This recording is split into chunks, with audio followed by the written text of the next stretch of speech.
Well, we do this not because it is easy, but because we thought it was easy. The first blade that I made, after I quenched it and cleaned off all of the decard, turned out to have this nice little delamination. So, if you want to know what I did, go back to videos 1 through 3, and I repeated it to make the second blade. Now back to some hand sanding. I use some Windex. I use a copper bar as a sanding bar because it can't scratch the steel. And I use a whole bunch of wet dry sandpaper. Grits starting at 180 right up to 1,000. And it is literally just back and forth, keeping a nice flat edge on it, getting off all of the marks of the previous grit. And there's just no quick way of doing this. I just have not found a way to make this easier. And while we're doing this long, tedious part, if you do like these videos, please like and subscribe, as it really helps grow the channel. After we've got it sanded, we're going to start on the handle with the white ivory, copper highlights, the Medusa pin. I was going to use this buffalo horn. I really like the gold that comes through. However, I don't think it really matches the style of the knife, and I'd have to laminate two pieces together, and I can't seem to find a size or seam that works. So I think instead I'm going to end up using some black micarta. I think that's going to look a lot nicer. It'll be shiny, it'll be solid black. For a liner, I want to put a piece of black behind the fake ivory. And then I'm going to end up using a piece of white as a total liner for everything. So I'll get a nice little black stripe between the ivory and the handle. Next thing I'm going to do is mark out the size of the ivory. I'll use a square to line it up with the ends of the handle. That way we get a nice transition. And then I'm going to mark out where the front of the handle is. It's this nice set of curves, so I'm going to use some French curves to mark those out directly on the blade. I could just trace the pattern, except the pattern isn't exactly the same shape. So I really want to follow the line of the blade and the ricasso, just to make sure it blends in nice and smooth.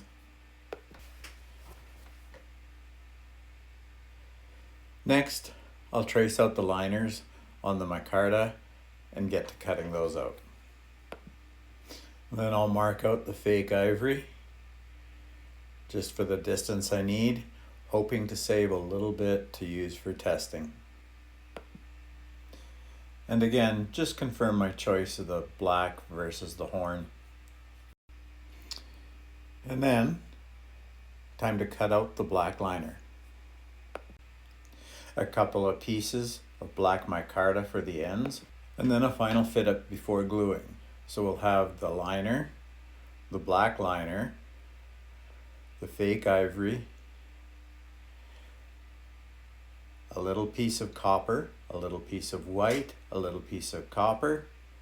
So we get a nice little highlight between the black and the white, and we're ready to glue up. Lastly, before glue up, I'm just going to square everything up on the grinder. This fake ivory is actually horrible stuff to work with.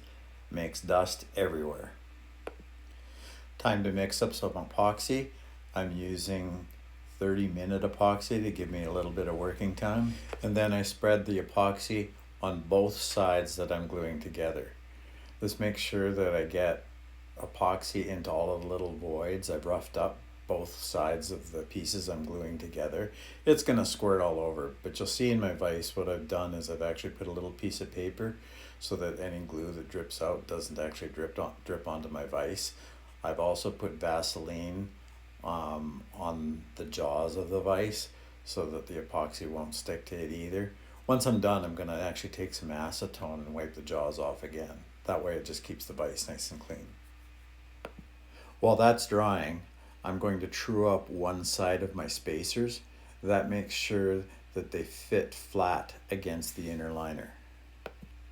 And then I just make sure I mark which is actually the true face. The micarta comes with a protective film on it. And after I pull off the film, I again mark which side goes which way. I've made too many right scales or too many left scales too many times.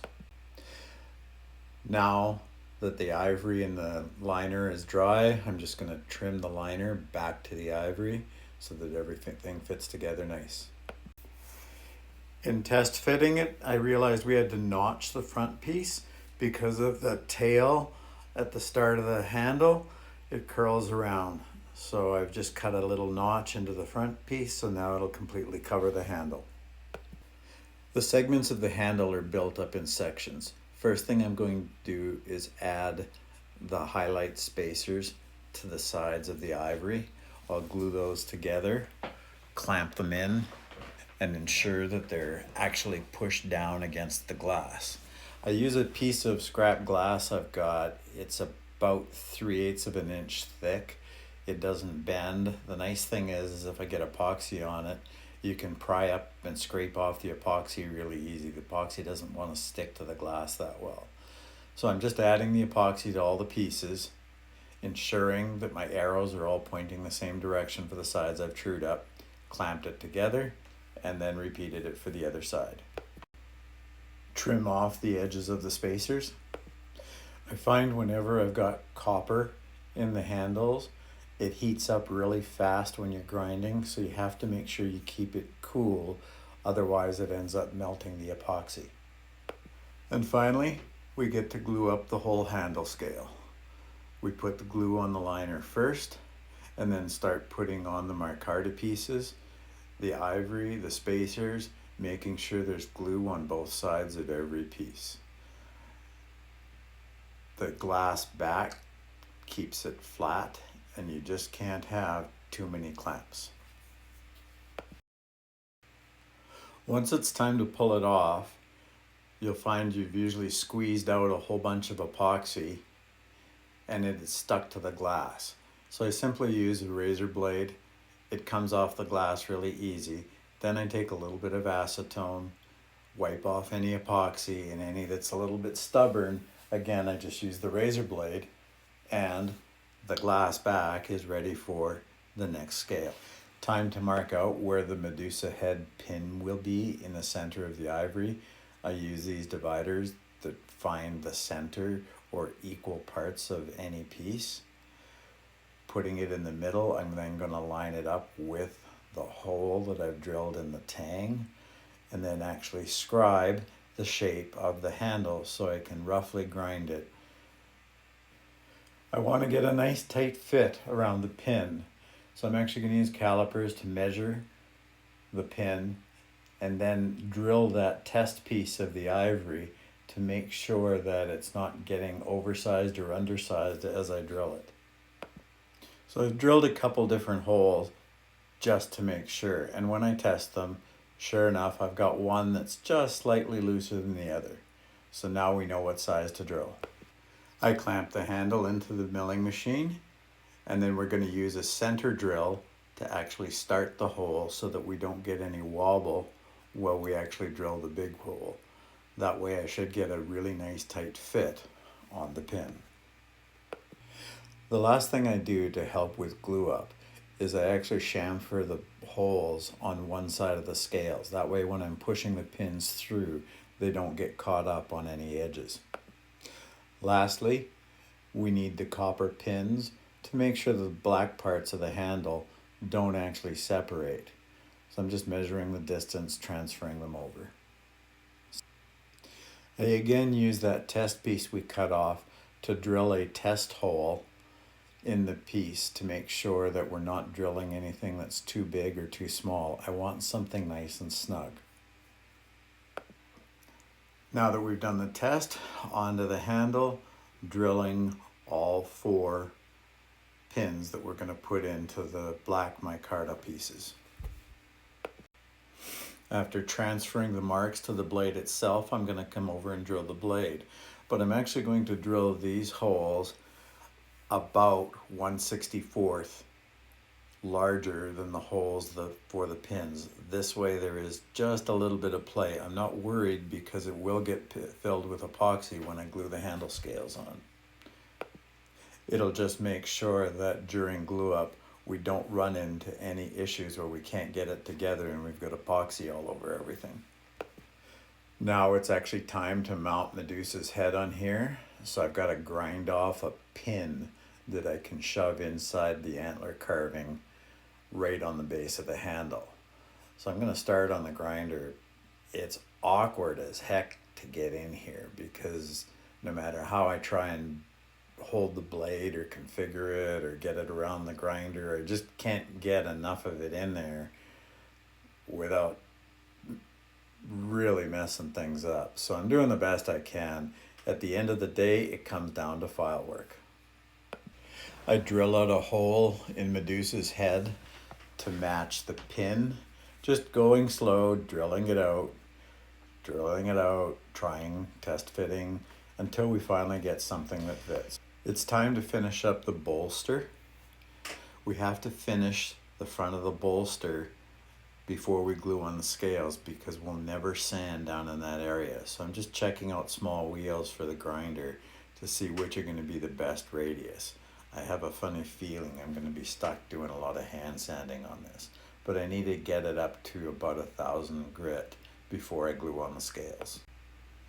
I did what I could on the grinder, but with so many curves, trying to get a nice smooth transition between everything, I ended up having to resort back to hand sanding. So I used a number of strips of little sandpaper, just dragging it back and forth, clamping it over, wet, dry, back and forth, all the way up to about 1,000 grit. It's the only way I could get any sort of shine on the micarta itself. I used a ton of sandpaper and my fingers were sore, but I liked the result. A final cleanup, rounding off all of the inside edges, polishing it up, and we're ready to actually attach the handles. Before we do that, we've got to move on to the blade. We'll cover that in the next video. We're going to etch our touch mark and then acid etch the Damascus and really make this blade shine. So stay tuned. Coming up next, preparing the blade. Thanks for watching, and if you like these, don't forget to like and subscribe.